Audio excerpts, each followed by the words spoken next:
Hello everyone, welcome to Matrix. अभी जो fab का जेई मेन का अटेम्प्ट हुआ था उसमें बी आर्क के अलावा टोटल 6 पेपर्स हुए थे, जिसमें से 24 फैब को जो सिर्फ 1 में पेपर हुआ था उसके केमिस्ट्री के जो सॉल्यूशंस हैं उनको हम लोग डिस्कस करेंगे।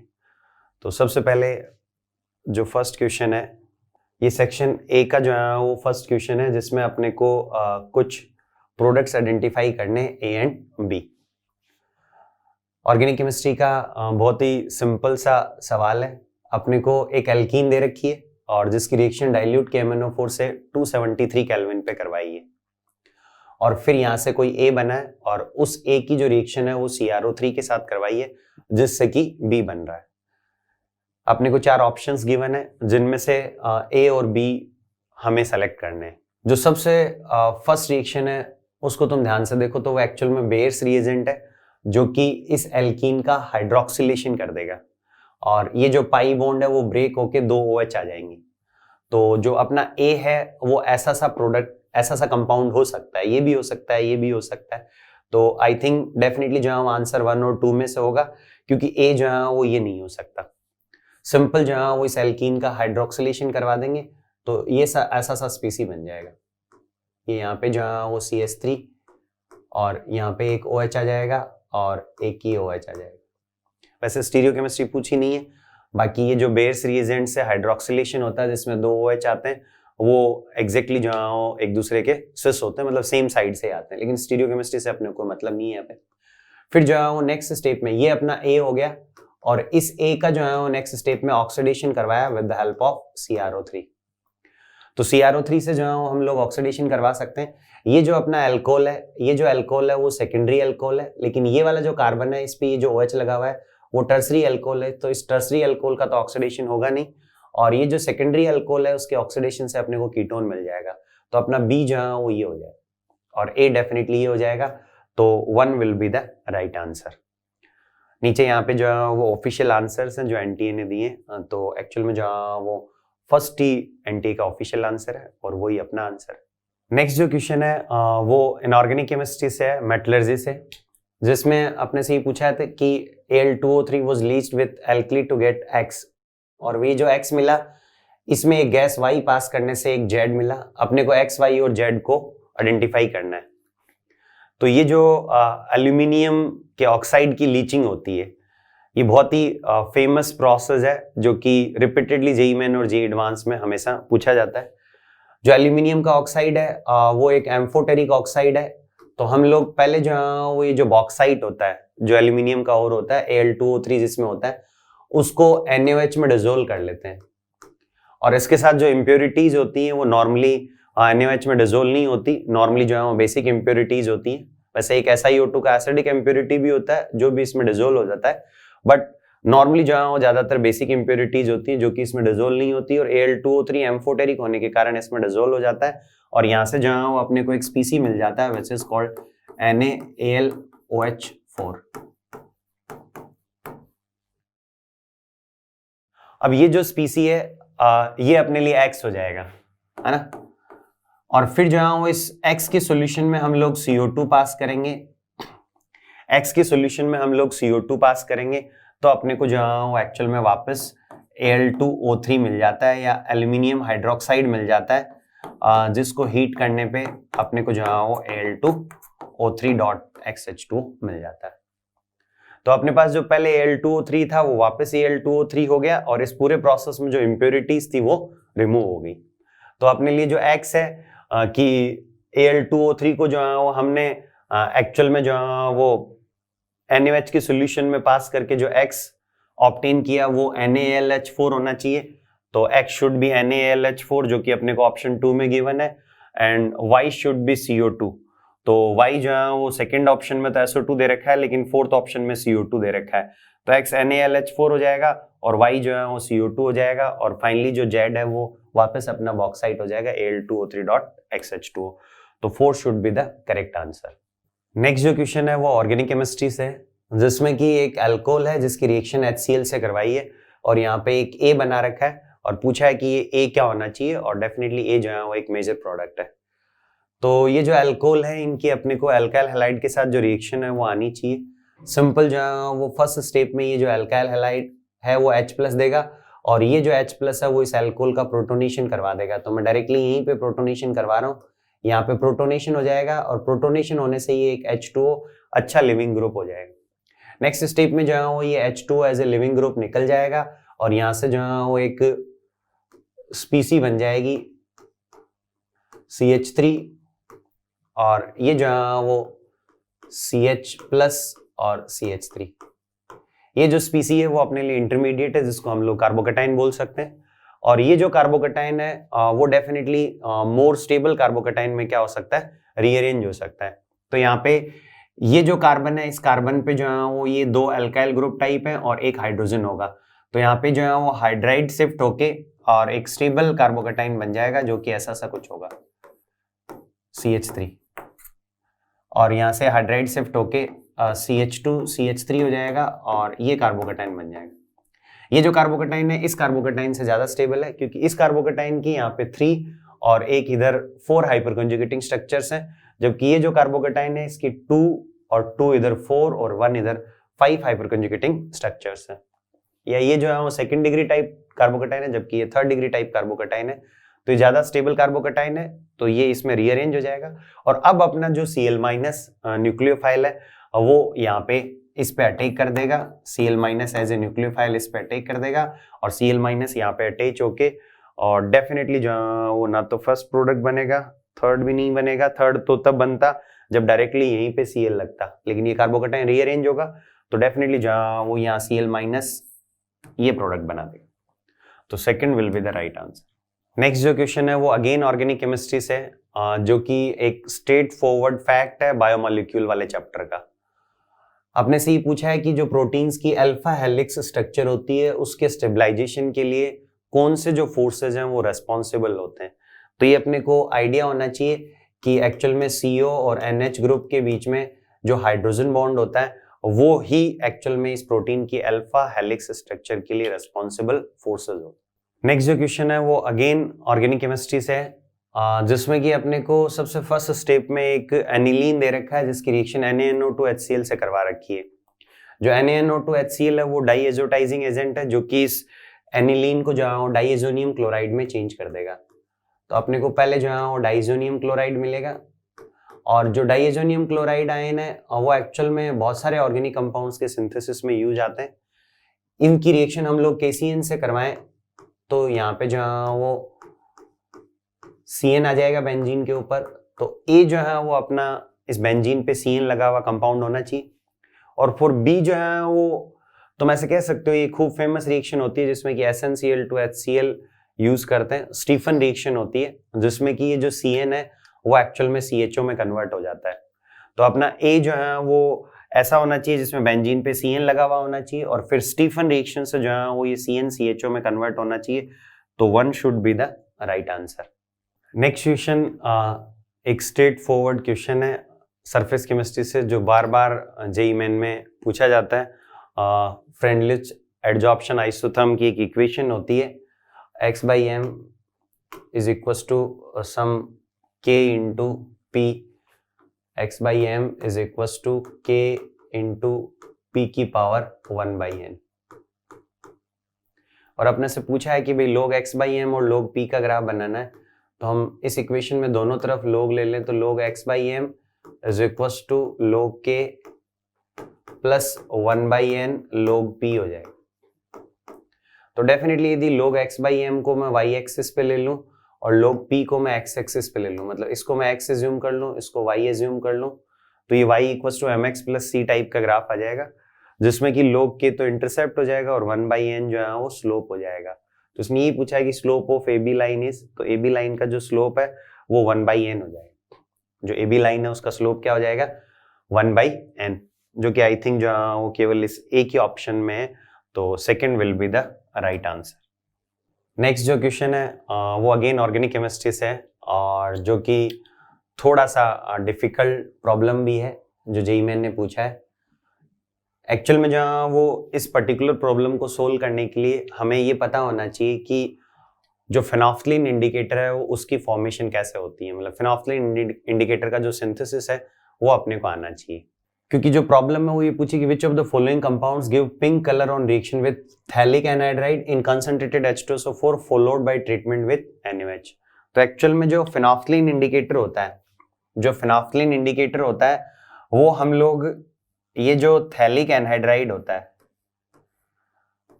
इसको हम लोग थैलिक एनहाइड्राइड बोलते हैं। ये थैलिक एनहाइड्राइड है, इसकी रिएक्शन हम लोग फिनोल से करवाते हैं, इसकी रिएक्शन हम लोग फिनोल से करवाते हैं कॉन्सेंट्रेटेड H2SO4 की प्रेजेंस में।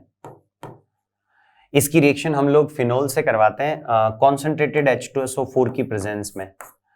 तो फिर अपने को जहां वो फिनोल्फथालीन इंडिकेटर मिलता है, और वो जो फिनोल्फथालीन इंडिकेटर है उसकी ये प्रॉपर्टी होती है कि वो एसिडिक मीडियम और बेसिक मीडियम में अलग अलग कलर देता है, इसीलिए वो इंडिकेटर की तरह काम करता है। और वो बेसिक मीडियम में अपने को पिंक कलर देता है। तो इसने ये बोला है कि भाई यदि हम लोग थैलिक एनहाइड्राइड की रिएक्शन इनमें से किसी कंपाउंड के साथ करवाएं कंसंट्रेटेड NaOH की प्रेजेंस में, तो फिर जहां वो जो स्पीसी बनेगा उसका हम लोग NaOH से ट्रीटमेंट करें तो पिंक कलर मिलना चाहिए। तो यहाँ पे देखो डायरेक्टली फिनोल तो नहीं है, लेकिन फिनोल के ही कोई डेरिवेटिव है, फिनोल के ही कोई क्या है, डेरिवेटिव है। तो जैसे मान लो फिनोल की रिएक्शन में थैलिक एनहाइड्राइड से कंसंट्रेटेड H2SO4 की प्रेजेंस में करवाऊं तो एग्जैक्टली फिनोल्फथालीन बनता है, एग्जैक्टली क्या बनता है, फिनोल्फथालीन बनता है। लेकिन तुम ऐसे कह सकते हो कि कोई फिनोल का डेरिवेटिव होगा तो भी एक्चुअल में एग्जैक्टली फिनोल्फथालीन तो नहीं बनेगा, लेकिन फिनोल्फथालीन जैसी ही कोई स्पीसी बनेगी। और वो फिनोल्फथालीन जो है यदि पिंक कलर शो कर सकता है बेसिक मीडियम में, तो वो स्पीसी भी बेसिक मीडियम में क्या शो कर सकती है, डेफिनेटली जो वो क्या शो कर सकती है, पिंक कलर शो कर सकती है। लेकिन अब इनमें से कौन सा फिनोल है जो कि इस थैलिक एनहाइड्राइड के साथ कंसंट्रेटेड H2SO4 की प्रेजेंस में रिएक्ट करके फिनोल्फथालीन जैसी स्पीसी बनाएगा। तो इसके लिए हमें पहले ये रिएक्शन आनी चाहिए कि रिएक्शन कैसे होती है, रिएक्शन कैसे होती है। तो पहले मैं जो हूँ इस रिएक्शन की तुम्हें मैकेनिज्म बताता हूँ, और देन जो हूँ हम लोग ये जो 1 2 3 4 ऑप्शन है उनमें से सेलेक्ट करेंगे कि कौन सा ऑप्शन ऐसा होना चाहिए। तो देखो एक्चुअल में अपने पास जो है वो लेट्स से जो है ये थैलिक एनहाइड्राइड है।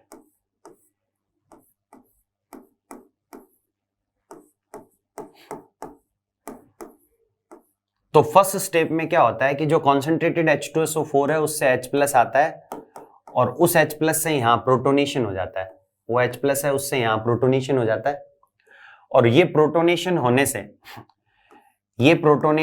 से ये जो स्पीसी बनती है COH, और डेफिनेटली यहां पे प्लस COOO,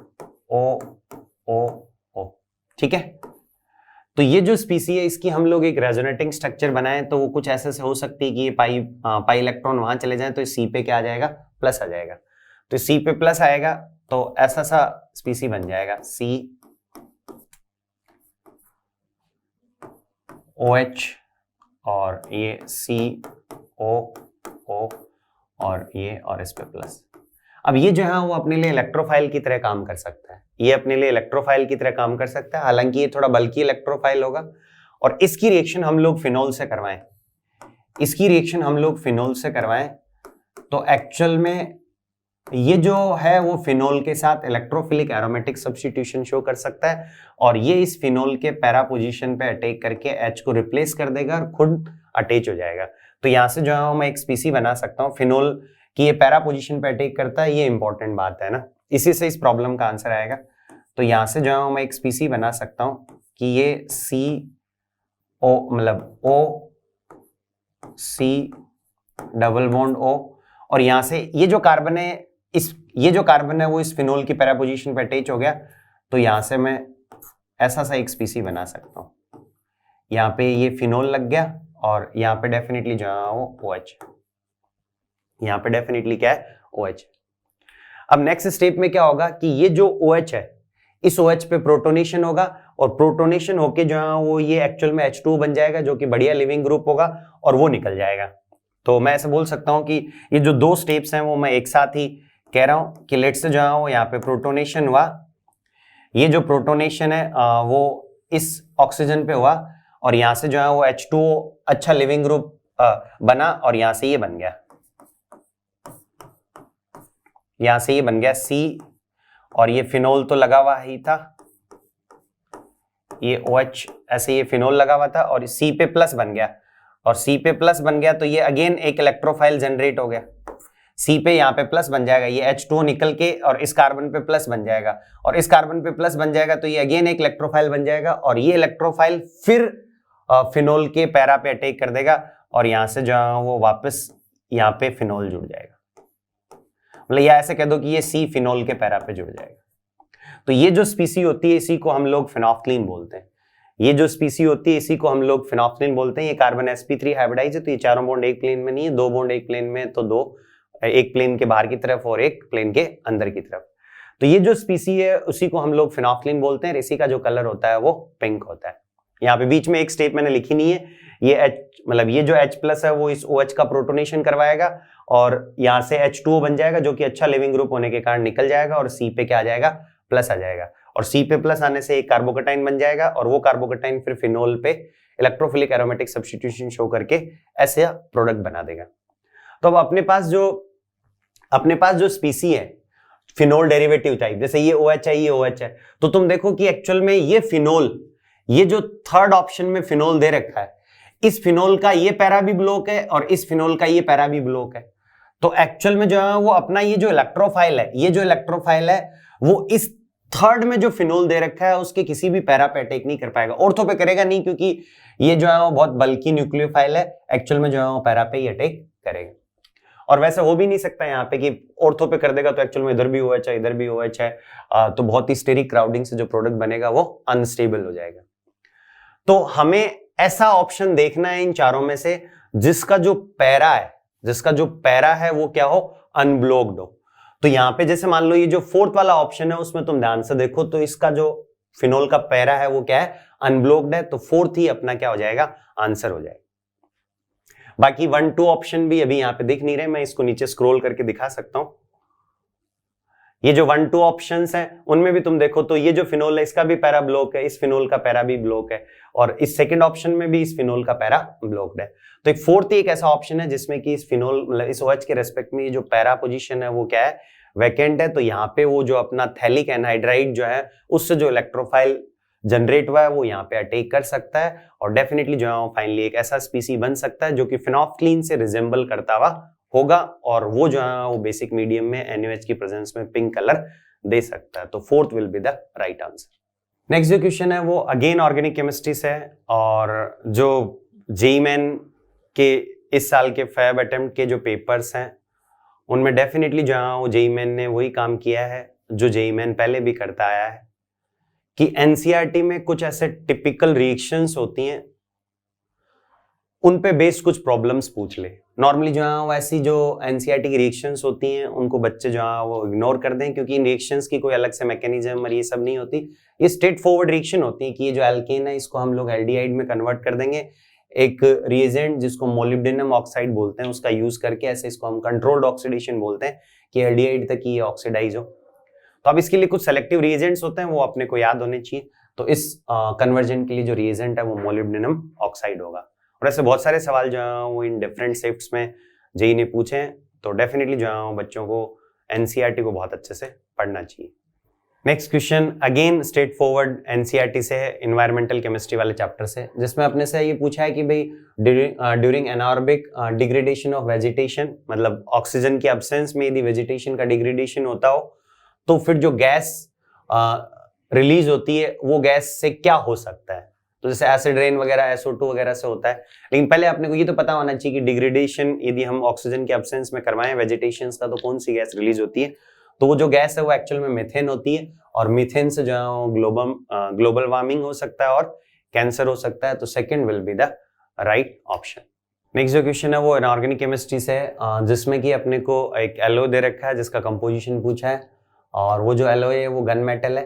तो जो गन मेटल है वो एक्चुअल में कॉपर SN, गन जो मेटल है वो कॉपर SN और जिंक का एलॉय होता है। मेजर जो कंपोनेंट होता है लगभग 88% के आसपास कॉपर होता है, और ऑलमोस्ट वो 12% के आसपास ये टिन और Zn होते हैं।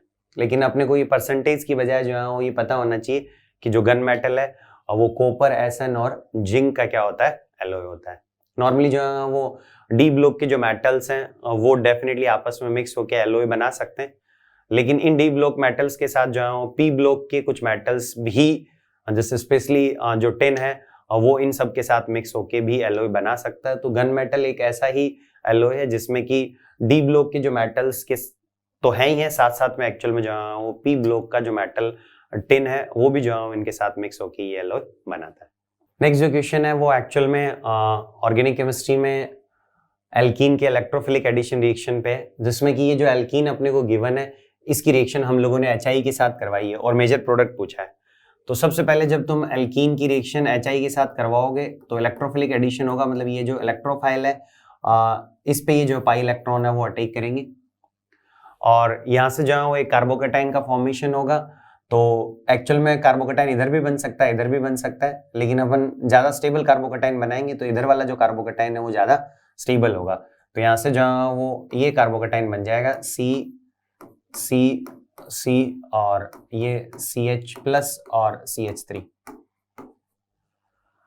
अब कार्बोकेटाइन यदि एज ए इंटरमीडिएट बना है तो डेफिनेटली जो है वो ये रीअरेंज हो सकता है मोर स्टेबल कार्बोकेटाइन में, और ये जो है वो मोर स्टेबल कार्बोकेटाइन में रीअरेंज होगा तो एक्चुअल में यहाँ से जो है वो ये मिथाइल इधर शिफ्ट हो जाएगा। तो मिथाइल शिफ्ट से जो है वो ये ऐसा सा कार्बोकेटाइन बन जाएगा C और ये CH3+ और फिर फाइनली इस पे आयोडीन लग जाएगा और इस पे आयोडीन लगेगा तो ये सेकंड वाला प्रोडक्ट बन जाएगा। ठीक है, नेक्स्ट जो क्वेश्चन है वो ऑर्गेनिक केमिस्ट्री के पॉलीमर वाले चैप्टर से एक एकदम स्ट्रेट फॉरवर्ड प्रॉब्लम है जिसमें कि तुम्हें जो पॉलीमर है उसकी मोनोमेरिक यूनिट के बारे में पता होना चाहिए। जैसे सबसे पहले तुम्हें मैच करना है एक्चुअल में, तो जैसे जो कैप्रोलैक्टम है वो एक्चुअल में नाइलॉन 6 का तुम ऐसे कह सकते हो कि मोनोमर यूनिट होता है। तो इस A को थर्ड से मैच कर दो, A को किससे मैच कर दो, थर्ड से। फिर 2-chloro-1,3-ब्यूटाडाइईन जो है वो एक्चुअल में नियोप्रीन का मोनोमर यूनिट है। फिर जो है वो थर्ड जो C है वो आइसोप्रीन है और आइसोप्रीन जो है वो एक्चुअल में नेचुरल रबर का मोनोमर यूनिट है और डेफिनेटली फिर एक्राइल नाइट्राइल जो है वो एक ही बचा, ब्यूनाइन हो जाएगा। तो A जो है वो थर्ड से मैच करना चाहिए, A जो है वो थर्ड से मैच करने वाला केवल थर्ड ही ऑप्शन है। तो आई थिंक इसका डिसीजन तो केवल A से ही हो जाएगा, अपने को इतना सोचने की जरूरत ही नहीं थी। हमें पहले यदि हल्का सा ऑप्शंस पे नजर डाल लेते तो ऑप्शंस में केवल A के बेसिस पे डिसीजन हो रहा है कि A को 1, 2, 3, 4 से मैच करा रखा है सब में, तो A थर्ड से मैच करेगा, बाकी को देखने की जरूरत ही नहीं है। नेक्स्ट जो क्वेश्चन है वो इनऑर्गेनिक केमिस्ट्री का प्रॉब्लम है जिसमें कि सिंपल अपने से ये पूछा है कि कौन से आइसोस्ट्रक्चरल पेयर्स हैं।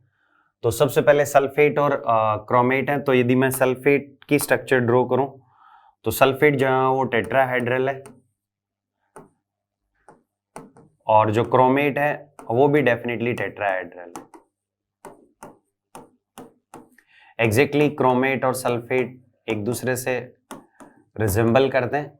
जैसे सल्फर का जो ऑक्साइड SO3 एसिडिक होता है वैसे क्रोमियम का भी CrO3 एसिडिक होता है। ये H2SO4 सल्फ्यूरिक एसिड होता है, वैसे ये H2CrO4 क्रोमिक एसिड होता है। वैसे ही SiCl4 और TiCl4 ये दोनों भी टेट्राहेड्रल ही है। तो डेफिनेटली ये भी आइसोस्ट्रक्चरल है, ये भी आइसोस्ट्रक्चरल है। SiCl4 बना सकते हो, CCl4 जैसा होगा और जैसा SiCl4 है वैसा ही TiCl4 हो जाएगा। NH3 और NO3- में NH3 में नाइट्रोजन का हाइब्रिडाइजेशन sp3 है, लेकिन ये एक लॉन पेयर होने के कारण पिरामिडल होगा। ये कैसा होगा, पिरामिडल। और NO3- जो है वो एक्चुअल में ट्राइगोनल प्लेनर हो जाएगा, क्योंकि NO3- में ये जो नाइट्रोजन है इसका हाइब्रिडाइजेशन क्या है, sp2 है, तो ये ट्राइगोनल प्लेनर होगा। तो C वाले जो है वो आइसोस्ट्रक्चरल नहीं होंगे। D वाले में BCl3 तो ट्राइगोनल प्लेनर होगा, लेकिन जो BrCl3 है वो एक इंटरहैलोजन कंपाउंड है जिसमें कि ब्रोमीन क्लोरीन के साथ 3 तो बॉन्ड बना लेगा और उसके वैलेंस शेल में 7 इलेक्ट्रॉन होते हैं। तो 3 इलेक्ट्रॉन तो बॉन्ड फॉर्मेशन में जहां वो चले गए तो उसके पास अभी भी 4 इलेक्ट्रॉन बचेंगे। 4 का मतलब 2 लॉन पेयर, तो 3 बॉन्ड और 2 लॉन पेयर का मतलब sp3d हाइब्रिडाइजेशन होगा और ऐसा सा कुछ होगा BrCl और ये Cl और ये Cl। तो ये एक्चुअल में टी शेप टाइप का होगा, और BCl3 जो है वो ट्राइगोनल प्लेनर है, तो इन दोनों को हम लोग आइसोस्ट्रक्चरल नहीं बोलेंगे। तो आइसोस्ट्रक्चरल A एंड B वाले पेयर्स ही होंगे, तो first will be the right answer. Next जो क्वेश्चन है वो भी बहुत सिंपल है, रेडॉक्स रिएक्शंस से है, जिसमें कि अपने से ये पूछा है कि भाई इन दोनों रिएक्शंस में या इन दोनों ऑप्शंस में H2O2 जहाँ किसकी तरह बिहेव करता है। तो यदि जो फर्स्ट ऑप्शन है उसमें हम देखें तो ये जो HOCl है उसमें क्लोरीन जहाँ वो एक्चुअल में +1 में है, जो HOCl है उसमें क्लोरीन जहाँ वो +1 में है और इधर क्लोरीन -1 में है, तो क्लोरीन का रिडक्शन हुआ है, तो डेफिनेटली ये H2O2 का ऑक्सीडेशन हुआ है O2 में। अब H2O2 का खुद का ऑक्सीडेशन हुआ है, तो H2O2 जहाँ वो डेफिनेटली इसमें जहाँ वो रिड्यूसिंग एजेंट की तरह बिहेव कर रहा है। दूसरे वाले रिएक्शन में अगेन आयोडीन जो है वो I2 से I- गई है, मतलब आयोडीन जो है उसका खुद का रिडक्शन हुआ है, तो डेफिनेटली ये जो H2O2 है उसका खुद का ऑक्सीडेशन हुआ है, वो हम ऐसे कह सकते हैं कि H2O2 इस O2 में गया होगा। तो यहाँ पे भी जो है वो ये रिड्यूसिंग एजेंट की तरह ही बिहेव कर रहा है।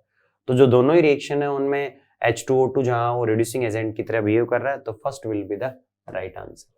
15 वाला जो क्वेश्चन है वो ऑर्गेनिक केमिस्ट्री से ग्रिग्नार रिएजेंट की प्रिपरेशन पे, जिसमें अपने से ये पूछा है कि भाई इस स्पीसी की रिएक्शन हम लोग MgEt2O के साथ करवाएं, तो एक्सिस में यदि अपने पास MgEt2 है तो फर्स्ट स्टेप में क्या बनेगा।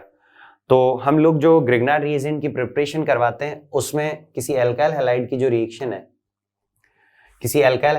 रिएक्शन है, वो हम लोग मैग्नीशियम के साथ ether as a solvent, Et2O का मतलब अपने पास ether as a solvent use करते हैं, तो यहाँ से RMgX बन जाता है। यहाँ से क्या बन जाता है? RMgX। तो यहाँ पे भी जो है वो तुम्हारे पास ये हैलाइड है, यदि तुम मैग्नीशियम यूज करोगे तो यहाँ पे भी जो है वो MgBr बन जाएगा और यहाँ पे भी जो है वो MgBr बन जाएगा। तो ये अपने लिए फर्स्ट ऑप्शन में है, तो first will be the right choice. Next जो क्वेश्चन है वो अगेन ऑर्गेनिक केमिस्ट्री से है, जिसमें कि अपने से सिंपल ये पूछा है कि यदि इस एनिलीन का मैं नाइट्रेशन करवाऊं, ये concentrated HNO3 concentrated H2SO4 nitrating agent है, तो इस एनिलीन के नाइट्रेशन से मैं ऐसे बोल सकता हूं कि एनिलीन जहां वो एक एक्टिवेटिंग ग्रुप है, तो डेफिनेटली वो ऑर्थो पैरा डायरेक्टिंग होगा, तो आने वाला जो इलेक्ट्रोफाइल है वो ऑर्थो और पैरा पे आना चाहिए। हाँ, ये जरूर हो सकता है कि ऑर्थो और पैरा में से जहां वो कोई सा थोड़ा कम बन सकता है, कोई सा थोड़ा ज्यादा बन सकता है, बट तुम ऐसे बोल सकते हो कि ऑर्थो नाइट्रो एनिलीन और पैरा नाइट्रो एलिनीन यही दो प्रोडक्ट बनने चाहिए। लेकिन अपने को ऐसा गिवन है कि एक्चुअल में पैरा नाइट्रो एनिलीन भी बनता है, ऑर्थो भी बनता है, मेटा भी बनता है, लेकिन इसके नीचे तुम परसेंटेज देखो तो ऐसा लग रहा है कि पैरा और मेटा ही बन रहे हैं, ऑर्थो तो ना के बराबर बन रहा है। तो एक्चुअल में ये जो पर्टिकुलर सिचुएशन है उस पे इस फैब अटेम्प्ट में जेईई मेन ने 2 सवाल पूछे हैं। यहाँ पे इस 24 फैब की फर्स्ट शिफ्ट में तो ऐसा प्रॉब्लम पूछा है, और एक शिफ्ट थी जिसमें कि इसने जहां इस प्रॉब्लम को चेंज कर दिया, जिसमें कि ऐसा कहा है कि इसका नाइट्रेशन करवाया और फिर जहां वो ये कुछ नहीं दे रखा, ऐसे ही जो स्टेटमेंट थे कि पैरा वाला मेजर होगा, मेटा वाला मेजर होगा। तो ये जो नंबर्स हैं वो बहुत पास पास हैं, लेकिन हम ऐसे कह सकते हैं कि डेफिनेटली जो मेजर की बात करें तो ये पैरा ही है। यहाँ पे जो प्रॉब्लम है वो अगले ने दूसरी पूछी है, हालांकि ये थोड़ी ज्यादा लॉजिकल प्रॉब्लम है कि एक्चुअल में जो वो वाही meta nitro product is also form, कि भाई ये मेटा वाला जो है वो बन क्यों रहा है, कितना परसेंटेज बन रहा है वो तो तुम प्रिडिक्ट नहीं कर सकते, लेकिन ये क्यों बन रहा है ये तुम लॉजिकली बता सकते हो।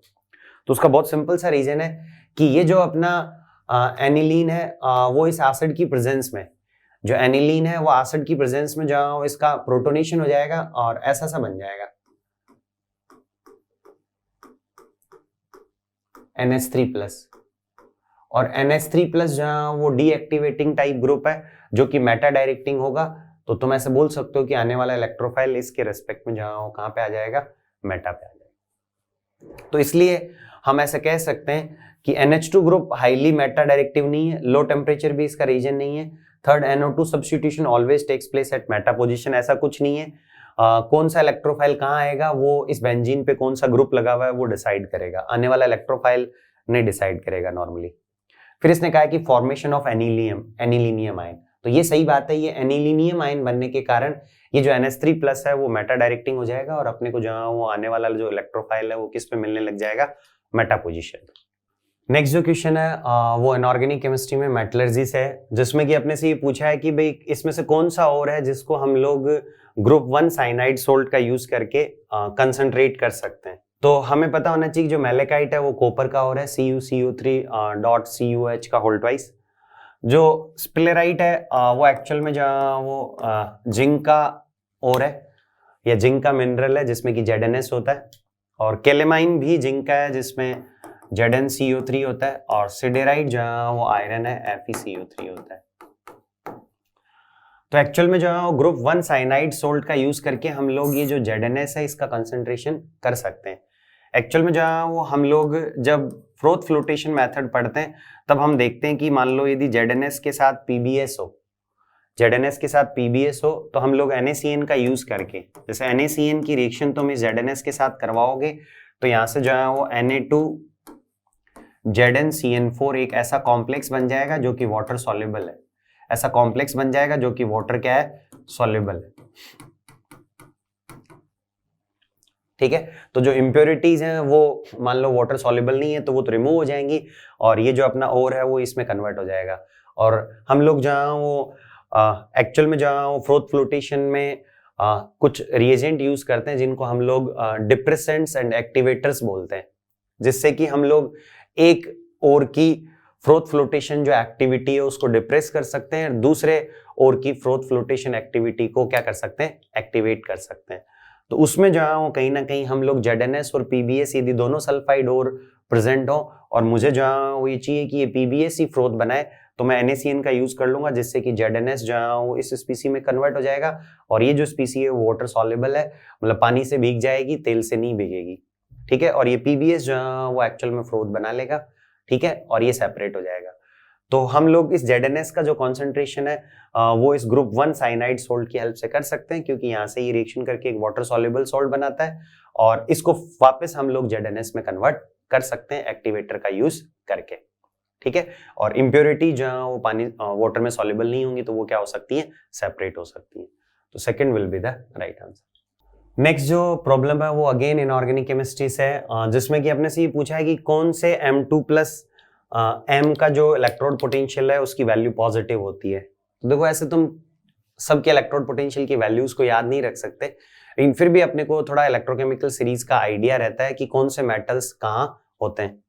तो हम लोग यदि इलेक्ट्रोकेमिकल सीरीज में मेटल्स की प्लेसिंग की बात करें तो नॉर्मली जो H+ से H2 इसका रिडक्शन पोटेंशियल 0 होता है, और हम लोग ऐसे बोलते हैं कि इससे ऊपर वाली जो स्पीसीज हैं उनका रिडक्शन पोटेंशियल पॉजिटिव है, नीचे नेगेटिव है।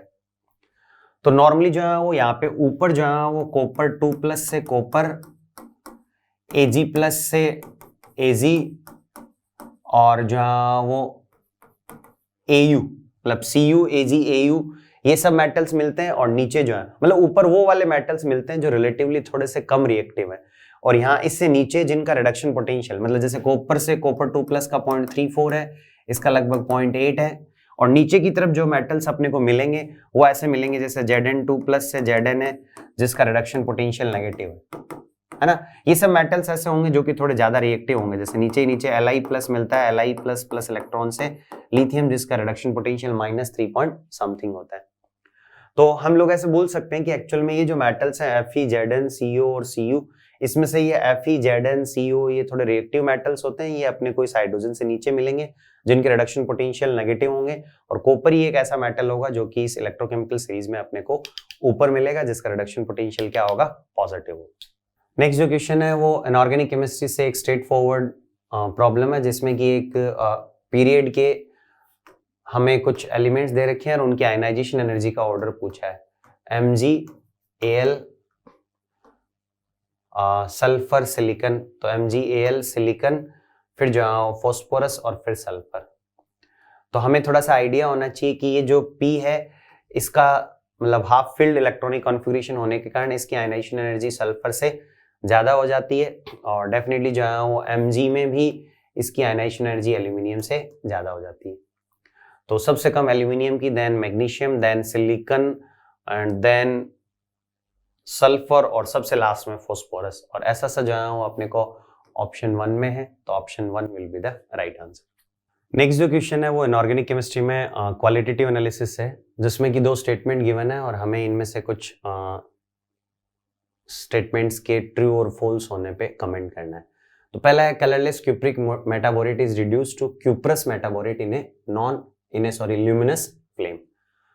तो पहली चीज तो जो क्यूप्रिक मेटाबोरेट होता है वो एक्चुअल में CuBO2 का होल ट्वाइस। ये जो क्यूप्रिक मेटाबोरेट होता है वो ब्लू कलर का होता है डेफिनेटली, और इससे जो है हम लोग इसको यदि ल्यूमिनस फ्लेम में जो है वो हीट करें तो डेफिनेटली जो है इसके रिडक्शन से जो है क्यूप्रस मेटाबोरेट मिल जाता है, विच इज CuBO2, है ना। क्यूप्रिक में Cu+2 हो गया, क्यूप्रस में +1 हो गया, ये रिड्यूस हो गया ल्यूमिनस फ्लेम में। लेकिन कलरलेस इस नीचे वाले को बोलना चाहिए, ये क्या होना चाहिए, ब्लू होना चाहिए। तो डेफिनेटली जहां स्टेटमेंट 1 क्या हो गया, फॉल्स हो गया। फिर जो स्टेटमेंट 2 है जिसमें कि हमें ऐसा बोला कि cuprous metaborate is obtain by heating boric anhydride and copper sulphate. तो कॉपर सल्फेट CuSO4 और बोरिक एनहाइड्राइड B2O3। यदि हम लोग जहां वो नॉन ल्यूमिनस फ्लेम में जहां वो कॉपर सल्फेट को मेटाबोरेट के साथ हीट करें तो हमें जहां वो एक्चुअल में क्यूप्रस मेटाबोरेट ना मिलके एक्चुअल में हमें जहां वो क्यूप्रिक मेटाबोरेट मिलता है। तो जो सेकंड स्टेटमेंट है वो भी एक्चुअल में क्या हो जाएगा, फॉल्स हो जाएगा। तो statement both statement are false, which is option 4। Next देखो ये जो सेक्शन बी था जिसमें कि टोटल 10 इंटीजर टाइप क्वेश्चंस थे, जिसमें कि हमें 10 में से 5 अटेम्प्ट करने थे। और साथ साथ में इस साल जो है वो एक छोटा सा चेंज था कि हमें जो है वो एक्चुअल में हर एक प्रॉब्लम का जो आंसर है वो rounded off to the nearest integer करना था, जो कि लास्ट ईयर जो है वो एनटीए में या एनटीए ने ऐसा किया था कि एक्चुअल में जो है वो आपको डेसिमल के कुछ प्लेसेस तक भी यदि आंसर आता है तो देना है। तो यहाँ पे जो ये सिंपल सवाल है जिसमें A से B एक रिएक्शन है जिसका इक्विलिब्रियम कांस्टेंट हमें दे रखा है और इसके डेल्टा जी नोड की वैल्यू जहाँ समथिंग XR दे रखी है -XR, और अपने को X की वैल्यू पूछी है। तो एक सिंपल फॉर्मूला है delta G naught is equal to -RT ln K equilibrium. अब जो डेल्टा जी नोड है वो अपने को -XR गिवन है, तो -XR is equal to -R into temperature जहाँ वो 300 केल्विन है। और यदि ln K इक्विलिब्रियम की बात करें तो एक्चुअल में इक्विलिब्रियम कांस्टेंट 100 है, तो ln 100 हो जाएगा और ln 100 को मैं 2 इंटू ln 2 लिख सकता हूँ। तो माइनस माइनस तो कैंसिल हो जाएगा, R भी कैंसिल हो जाएगा, तो x इक्वल टू आ जाएगा 300 इंटू 2.3 इंटू ln 10, और ln 10 जहाँ 2 इंटू ln 10 और ln 10 2.3 है, तो 2.3 इंटू 2। तो यहाँ से जहाँ वो एक्चुअल में ये 6 और 30 मतलब 23 इंटू 6 जहाँ वो 138 और ये 1380 आ जाए। ठीक है, तो इसको हम लोग यदि राउंड ऑफ करें नियरेस्ट इंटीजर तक तो भी ये यही आंसर होगा। तो 1380 will be the right answer. Next जो प्रॉब्लम है वो अगेन फिजिकल केमिस्ट्री में केमिकल इक्विलिब्रियम से है, जिसमें कि अपने को एक रिएक्शन दे रखी है Cl2 से Cl। ठीक है, और ऐसा कहा है कि ये जो रिएक्शन है इसका Kp निकालें और कुछ कुछ अपने को और भी इंफॉर्मेशन गिवन है। एक तो ये कि टेम्परेचर 1990 केल्विन है, प्रेशर 180 m है, और Cl2 और Cl के मतलब Cl2 के जितने मॉलिक्यूल्स हैं उतने ही Cl के एटम्स हैं। ठीक है, और अपने से बोला है कि यदि value of Kp x into 10 की पावर -1 है तो x की वैल्यू हमें बतानी है। तो देखो जैसे मान लो ये जो प्रॉब्लम है उसमें हम ये मान सकते हैं कि लेट्स से जहाँ वो इक्विलिब्रियम पे Cl और Cl2 इक्विलिब्रियम पे Cl और Cl2 के पार्शियल प्रेशर समथिंग P1 और P2 हो, तो अगले ने ऐसा बोला है कि जितने Cl2 के मॉलिक्यूल्स हैं उतने ही Cl एटम्स के मतलब Cl के एटम्स हैं। तो तुम ऐसे बोल सकते हो कि दोनों के नंबर बराबर होने का मतलब दोनों के मोल बराबर होंगे, और यदि दोनों के मोल बराबर हो गए तो दोनों के पार्शियल प्रेशर इक्वल हो जाएंगे, क्योंकि एक ही कंटेनर में प्रेजेंट है तो किसी भी गैस का जो पार्शियल प्रेशर होता है वो सम nRT/V होता है। तो एक ही कंटेनर में प्रेजेंट है तो R, T और V तो सेम है, तो यदि मोल सेम हो गए तो उनके पार्शियल प्रेशर सेम हो जाएंगे। और दोनों के पार्शियल प्रेशर यदि सेम हो गए, लेट्स से जहां वो इसका पार्शियल प्रेशर भी P है और इसका भी P है, तो तुम ऐसे बोल सकते हो कि टोटल प्रेशर 2P है जो कि 180 m होना चाहिए। तो यहाँ से P क्या आ जाएगा, हाफ आ जाएगा। तो इस रिएक्शन का जो Kp होगा वो क्या होगा, Cl के पार्शियल प्रेशर का स्क्वायर विच इज हाफ का स्क्वायर डिवाइड बाई Cl2 का partial pressure which is half, तो यहाँ से जो है वो Kp की वैल्यू हाफ आ जाएगी विच इज 5 × 10⁻⁻1। तो अपने से ये दे रखा है कि यदि Kp की वैल्यू x × 10⁻⁻1 हो तो x की वैल्यू क्या होनी चाहिए, तो x की वैल्यू क्या हो जाएगी 5 हो जाएगी, 5 will be the right answer. Next जो प्रॉब्लम है वो अगेन फिजिकल केमिस्ट्री से, एटॉमिक स्ट्रक्चर से है। एक प्रोटॉन है और एक Li3+ न्यूक्लियस है जिसको हमने की सेम पोटेंशियल से एक्सेलरेट किया है, और यदि ये इनकी डी ब्रोगली वेवलेंथ हो तो हमें इन दोनों की डी ब्रोगली वेवलेंथ का जो रेशियो है वो निकालना है। तो which is lambda Li3+ upon lambda P।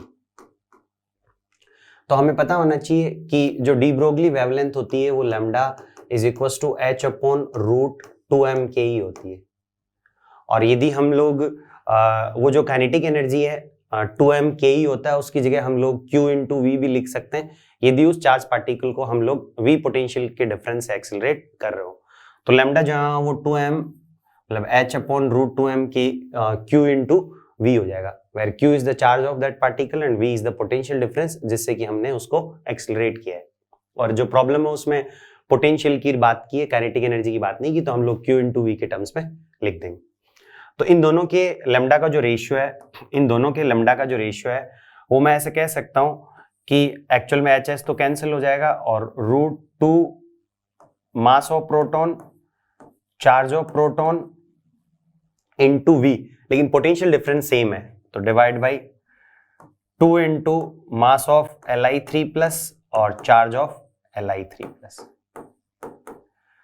तो 2 से 2 तो कैंसिल हो जाएगा, और अगले ने ऐसा बोला है कि Li3+ का जो मास है वो एक्चुअल में प्रोटॉन के मास का 8/3 टाइम्स है, तो ये ऐसा आ जाएगा 1/8.3।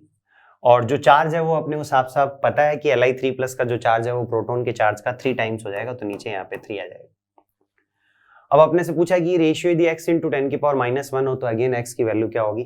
तो अभी जो नीचे वाला नंबर है वो तुम ध्यान से देखो तो 24/9 है, तो देखो ये बहुत डिफिकल्ट है कि हम लोग 1/24.9 निकाल पाए और फिर जहां उसका अंडर रूट ले पाए, लेकिन थोड़ा सा रिस्क हम ले लें तो 24.9 को हम लोग 25 बोल सकते हैं, 1/25 1/5 हो जाएगा, और 1/5 डेफिनेटली जहां वो 2 × 10⁻⁻1 हो जाएगा, तो 2 जो है वो x की वैल्यू हो जाएगी, 2 will be the right answer. Next जो क्वेश्चन है वो सॉलिड स्टेट से, बहुत ही स्ट्रेट फॉरवर्ड प्रॉब्लम है कि BCC में एक एटम का कोऑर्डिनेशन नंबर बताना है अपने को बॉडी सेंटर्ड क्यूबिक लैटिस में। तो बॉडी सेंटर्ड जो क्यूबिक लैटिस होता है उसमें जहां वो एक्चुअल में ऐसा सा कुछ अरेंजमेंट होता है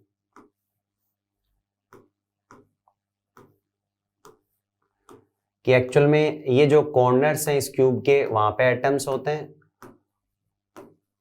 और जहां वो एक बॉडी सेंटर पे होता है, और ये जो बॉडी सेंटर वाला एटम है वो इन नीचे वाले चारों को और इन ऊपर वाले चारों को टच करता है, और इसका कोऑर्डिनेशन नंबर 8 होता है। और ये जो एटम्स हैं एडजेसेंट कॉर्नर्स वाले वो आपस में या अपोजिट कॉर्नर्स वाले आपस में टच नहीं करते। नेक्स्ट ये जो क्वेश्चन है वो अगेन एक्चुअल में जो तुम ऐसे बोल सकते हो ionic equilibrium plus solution and colligative properties का मिक्सअप प्रॉब्लम है, जिसमें कि अपने को एक एसिड दे रखा है जिसके कुछ मास को वाटर में डिसोल्व किया, और इसकी फ्रीजिंग पॉइंट में जो डिप्रेशन है वो 0.5 का हुआ, और अपने से इसका डिसोसिएशन कांस्टेंट पूछा है, और KF दे रखा है अपने को वाटर का। तो ये जो ClCH2COOH जो एसिड है वो कुछ इस तरीके से डिसोशिएट होगा +H+। अब देखो अपने को इसका डेल्टा TF दे रखा है जो कि 0.5 हो जाएगा इज इक्वल टू आयोटा, और इसके लिए जो आयोटा है वो एक्चुअल में 1+α, इसके लिए जो आयोटा है वो 1+α n-1 हो जाएगा, और n का मतलब वो कितने आयंस में डिसोशिएट होता है, इसके एक मॉलिक्यूल से कितने आयन मिलते हैं, तो 2 मिलते हैं, तो 2 - 1 करोगे तो ये आ जाएगा 1+α।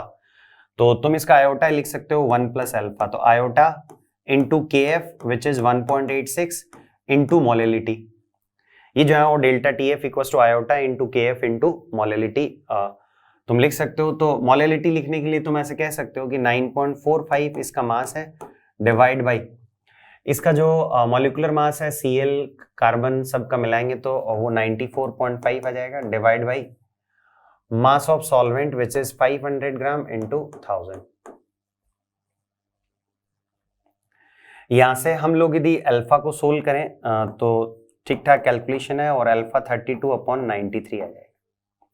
यहाँ से जो अल्फा है वो 32/93 आ जाएगा।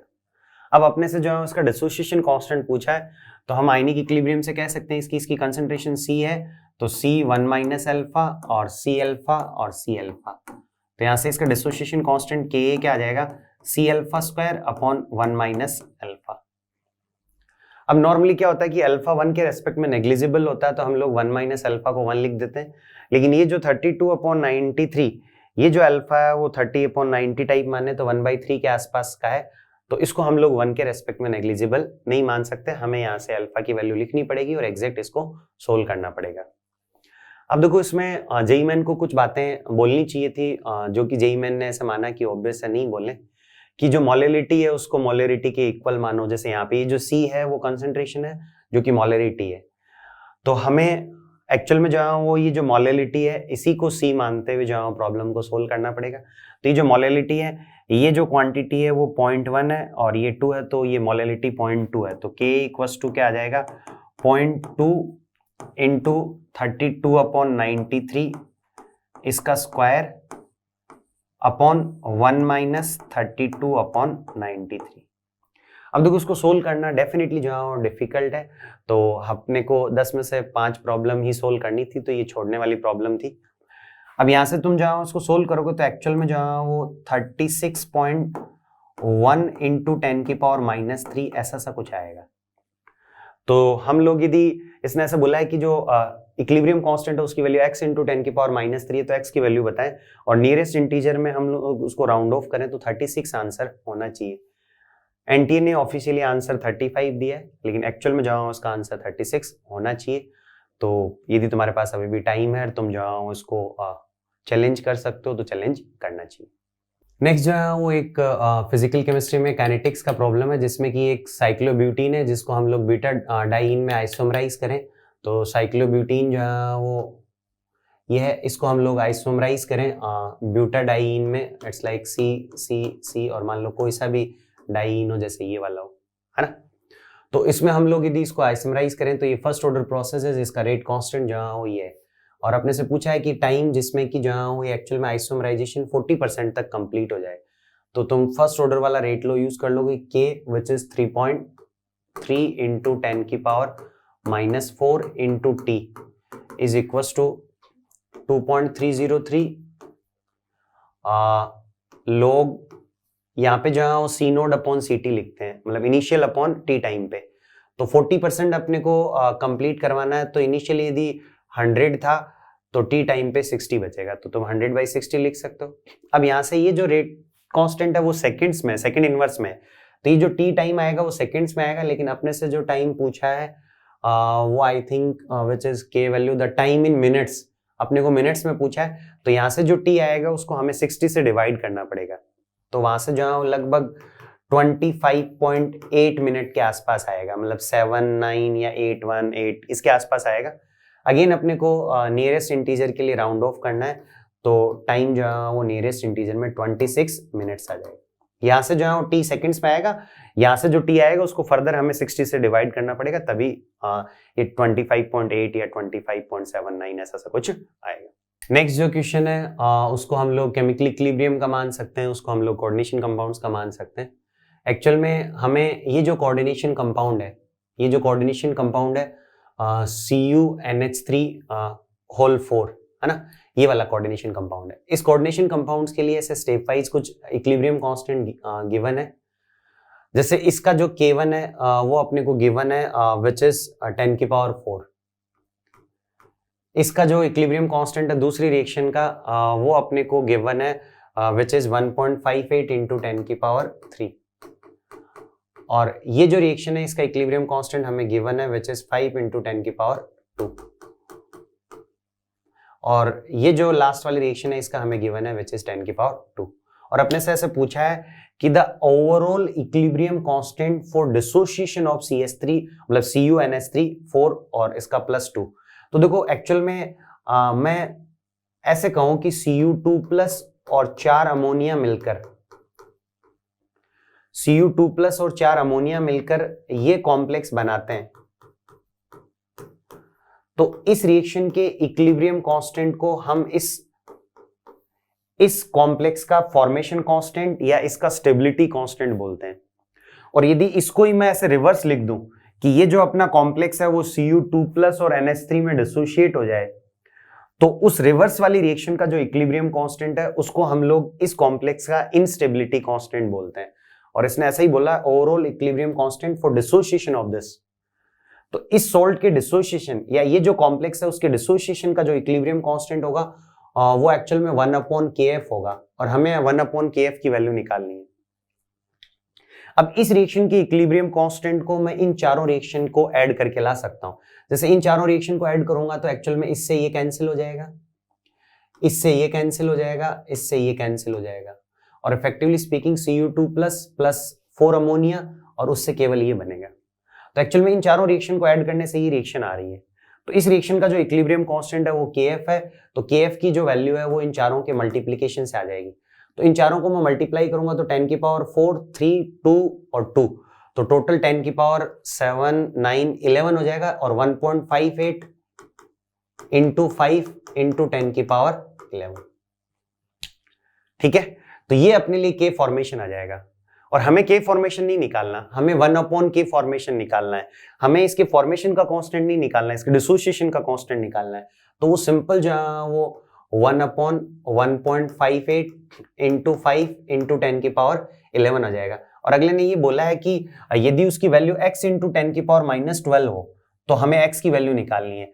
तो यहां से अपॉन 10⁻11 है, तो तुम एक काम करो, इसको ऊपर ले जाओ, तो 10⁻11 10⁻11 हो जाएगा। और इसको ऐसे लिख दो कि 1/1 ये 10⁻11 की बजाय -12 कर दो, और ऊपर 10 करोगे तो 10/5, तो इफेक्टिवली स्पीकिंग जो है ये हो जाएगा इंटू 2 और अपॉन 1.58, ये ऐसा हो जाएगा। और 2/1.58 करोगे तो वो एक्चुअल में जो है 1 समथिंग आ जाएगा, ये लगभग जो है आई थिंक 1.26 इंटू 10⁻12 के आसपास आ जाएगा। तो तुम ऐसे बोल सकते हो कि x इंटू 10⁻12 का मतलब x की वैल्यू 1.26 के आसपास होगी, और इसको हम लोग यदि नियरेस्ट इंटीजर में राउंड ऑफ करें तो 1 will be the right answer. Next जो क्वेश्चन है वो इनऑर्गेनिक केमिस्ट्री से बहुत ही सिंपल है। तुम्हें ये बताना है कि इनमें से कितने जो ऑक्साइड्स हैं वो एम्फोटेरिक है। तो ये स्ट्रेट फॉरवर्ड फैक्ट है कि जो बेरिलियम का ऑक्साइड होता है, बेरिलियम का ऑक्साइड या जो बेरिलियम का हाइड्रोक्साइड होता है वो एम्फोटेरिक होता है। BaO और जो स्ट्रोंशियम के मतलब बेरियम और स्ट्रोंशियम के ऑक्साइड या हाइड्रोक्साइड क्या होते हैं, बेसिक होते हैं। तो तुम ऐसे बोल सकते हो कि BaO और जो बेरिलियम का हाइड्रोक्साइड है वो 2 एम्फोटेरिक है, तो 2 will be the right answer. Next जो क्वेश्चन है वो मोल कॉन्सेप्ट का बहुत ही सिंपल स्ट्रेट फॉरवर्ड प्रॉब्लम है, जिसमें कि अपने को ये गिवन है कि एक कंपाउंड है जिसका मॉलिक्यूलर वेट ये है, उसके 4.5 ग्राम को हमने डिसोल्व किया 250 ml में, और अपने से मोलरिटी पूछी है। तो molarity equals two moles of solute which is 4.5/90 divide by volume of solution which is 250 ml, और यहाँ पे volume of solution in litre होता है, तो ये ml में दे रखा है, तो डिवाइड बाई 1000 करोगे तो ये लीटर में आ जाएगा। तो ये जो नीचे वाली क्वांटिटी है वो 4 हो जाएगी, ये 1/20 हो जाएगा, तो 1/5 विट इज 0.2, और 0.2 को तुम 2 इंटू 10⁻−1 लिख सकते हो। तो आपने से ये पूछा है कि मोलरिटी x इंटू 10⁻−1 हो तो x की वैल्यू क्या होगी, तो x की वैल्यू 2 हो जाएगी। नेक्स्ट जो प्रॉब्लम है वो एक्चुअल में रेडॉक्स रिएक्शन से है, जिसमें कि हमें एक रेडॉक्स रिएक्शन गिवन है और उसको बैलेंस करना है। ये जो रेडॉक्स रिएक्शन है वो एक्चुअली एक डिस्प्रोपोर्शनेशन रिएक्शन है, जिसमें कि ये जो सल्फर है जिसको हम लोग एसिड बोल रहे हैं, यहाँ पे जो वो एस गैस ऐसे कुछ लिखा हुआ है, तो ये एसिड है। तो ये जो एसिड है वो बेसिक मीडियम में डिस्प्रोपोर्शनेट होके एक्चुअल में सल्फाइड आयन और थायोसल्फेट बना लेता है, और हमें इस रिएक्शन को क्या करना है, बैलेंस करना है। तो हम ऐसे कह सकते हैं कि ये जो एसिड है वो एक्चुअल में S2- में कन्वर्ट हुआ है, और ये जो एसिड है जो कि S2O3 में कन्वर्ट हुआ है। अब इसको हम लोग बैलेंस करें, तो इस हाफ को बैलेंस करें तो इधर 8 सल्फर है, यहाँ पे 8 कर दो। ऑक्सीजन हाइड्रोजन ये सब बैलेंस्ड है, बस इलेक्ट्रॉन ही बैलेंस करने हैं। यहाँ पे 16 है तो यहाँ पे 16 इलेक्ट्रॉन ऐड कर दो, 16 नेगेटिव है तो उधर 16 नेगेटिव ऐड कर दो इलेक्ट्रॉन्स के फॉर्म में। इधर जो वो एक्चुअल में 8 सल्फर है तो यहाँ पे पहले तो 4 कर दो, फिर जहाँ वो ऑक्सीजन को बैलेंस कर लें, ऑक्सीजन हाइड्रोजन को, तो बेसिक मीडियम में बैलेंस करना है, तो तुम ऐसे बोल सकते हो कि इधर जहाँ 12 ऑक्सीजन है, इधर जहाँ वो एक्चुअल में 12 ऑक्सीजन है, तो यहाँ पे जहाँ वो इधर 12 H2O हम लोग ऐड कर सकते हैं, और उसका डबल जहाँ वो यहाँ पे OH minus 24 OH minus add कर सकते हैं। वैसे एक तरीका और भी था कि एक्चुअल में यहाँ पे 12 ऑक्सीजन है तो उधर 12 H2O ऐड करो, और फिर जहाँ वो हाइड्रोजन को बैलेंस करने के लिए इधर 24 H प्लस ऐड करो, और फिर फाइनली जहाँ वो बेसिक मीडियम में बैलेंस करने के लिए इधर जो 24 H प्लस है उतने ही OH माइनस इधर और उधर ऐड कर दो, तो इधर तो 24 OH माइनस हो जाता, और इधर H प्लस और H मतलब H प्लस और OH माइनस दोनों होता, तो उसकी जगह क्या आ जाता, H2 आ जाता, इधर का H2 और उधर का H2 और कुछ कैंसिल होके फाइनली यही आ जाता। तो ये अपने पास जहाँ वो बैलेंस हो गई, मतलब atom wise charge wise balance करें तो उधर 24 नेगेटिव है, इधर 8 नेगेटिव है, इधर तुम्हें 16 इलेक्ट्रॉन ऐड करना पड़ेगा। अब इन दोनों रिएक्शंस को इस तरीके से कुछ कोएफिशिएंट से मल्टीप्लाई करके ऐड करें कि इलेक्ट्रॉन कैंसिल आउट हो जाए। अब यहाँ पे 16 ही इधर है, 16 ही इधर है, तो किसी को भी किसी कोएफिशिएंट से मल्टीप्लाई करने की जरूरत नहीं है। तुम ऐड करोगे तो 2s8 प्लस 24 OH माइनस, और इससे जहाँ वो 8s2 minus plus 4s2O32 minus, और प्लस जहाँ वो यहाँ पे 12H2 आ जाएगा। तो देखो फटाफट जहाँ इसको देख के हम लोग डायरेक्टली ए की वैल्यू 24 रख सकते हैं, लेकिन अभी भी ये जो रिएक्शन है, वैसे तो देखो एक्चुअल में यदि जेई मैंने ऐसे पूछा है कि इसका कोएफिशिएंट क्या है, तो इसका कोएफिशिएंट एक्चुअल में कुछ भी हो सकता है, क्योंकि किसी रिएक्शन को बैलेंस करने के इनफाइनाइट तरीके हो सकते हैं, लेकिन फिर भी हमें इसकी ए की वैल्यू कोट करनी है, तो हमें जो सबसे सिंपलेस्ट टाइप जो कोएफिशिएंट्स हैं वो वाली वैल्यू कोट करनी चाहिए।